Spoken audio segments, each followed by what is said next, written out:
Today is the International Day of Education, and this day can support a more peaceful world. Following the words of Kofi Annan, education is, quite simply, peace building by another name.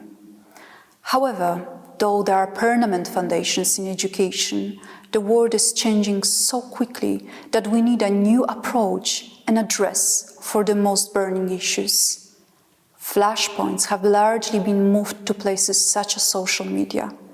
To understand the world and not to be exposed to fake news, young people need tools.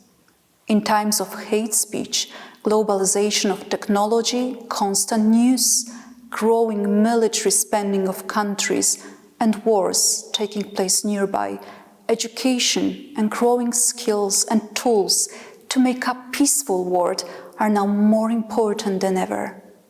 This year's International Day of Education is celebrated under the theme, Learning for Lasting Peace.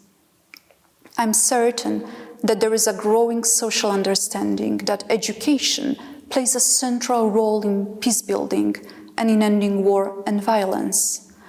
But how can we promote the concept of a culture of peace and non-violence at the social level? First point, peace education, which is still a relatively new concept. Promoting the concept of a culture of peace and non-violence at the social level is crucial at the moment. Systematic education in the field of peace values is introduced by schools, institutions, and humanitarian organizations. That is what Peace One Day has been doing for years. Core values on non-violence and social justice are central to peace education, and peace itself can be made a topic. Second point, education about hate speech, which has become a social problem and needs to be addressed urgently. In recent years, hate speech has increasingly been spread through the internet.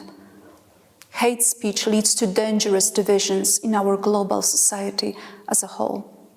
Both educational systems and teachers should receive the space and the tools to support their education concentrated on addressing the root causes of hate speech and to teach the responsibility to fight the hate speech. Critical media literacy and individual efforts to create a more peaceful internet space need a foundation in the form of an appropriate education system. That point is also connected with digital peace education.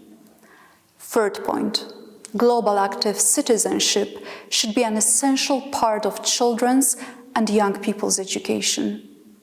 In the present world, when open armed conflicts and violations of human rights are something that we hear about or encounter every day, young people should receive the support to become future leaders towards positive change and action through the tools given by education. The young people of today are the leaders of tomorrow.